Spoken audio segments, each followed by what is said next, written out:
Hello বন্ধুরা, তোমরা সবাই তো ইলিশ সর্ষে খাও। তো সর্ষে ইলিশটা রান্না করবো আজকে আমি একটু অন্যরকম করে।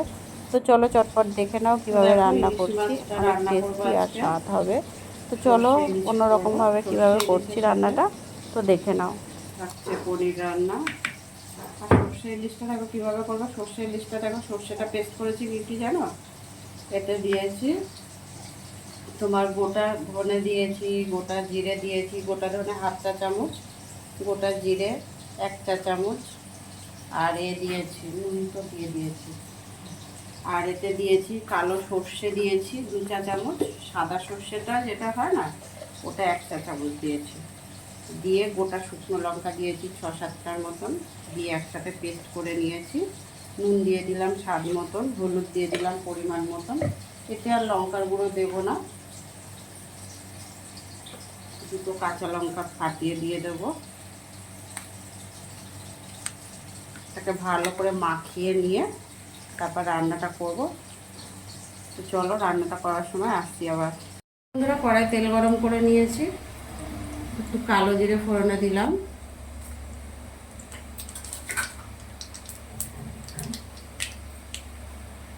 যে মাছটা মাখিয়ে রেখেছিলাম মাছটা দিয়ে দিচ্ছি। গ্যাসটা একটু কম করে দিলাম।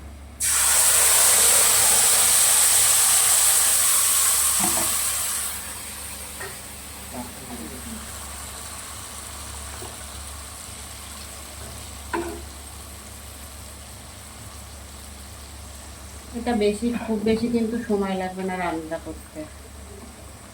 শুধু সর্ষে দিয়েও অনেকে বাটা খায়, সর্ষে বাটা খায় ইলিশ মাছ, কিন্তু এই যে জিরে ধনে আলু সর্ষে সাদা সর্ষে সব একসাথে দিয়ে যে গোটা শুকনো লঙ্কা দিয়ে যে একটা গোটা দিয়ে একটা পেস্ট বানিয়ে যে মাছ রান্না করা, এর কিন্তু অন্য একটা টেস্ট লাগে।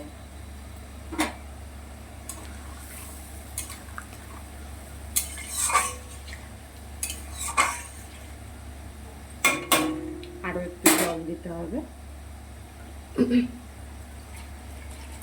এটা মোটামুটি তোমার 5 থেকে 6 মিনিট সময় লাগবে রান্না করতে। খুব সহজ পদ্ধতি, খুব চটজলদি রান্না। যদি কেউ রান্না করে একবার খেয়ে দেখো, আশা করি ভালোই লাগবে। আরও দুটো কাঁচা লঙ্কা ফাটিয়ে দিলাম, একটু সর্ষের তেল দিয়ে দিলাম।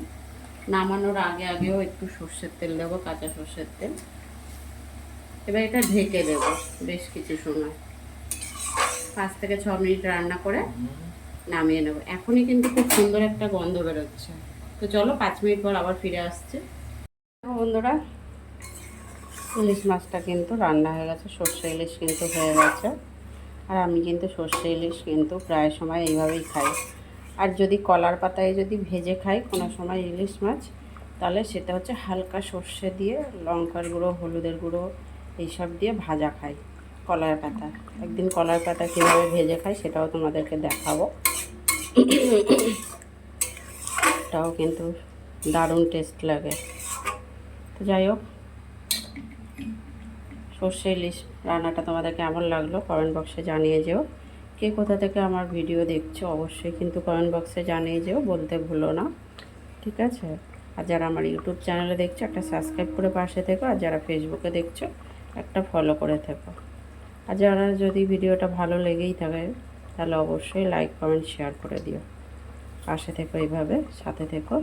আবার আসছি নেক্সট একটা কোনো ব্লগ ভিডিও নিয়ে। তত সময়ের জন্য সবাই ভালো থাকো, সুস্থ থাকো, ঠিক আছে?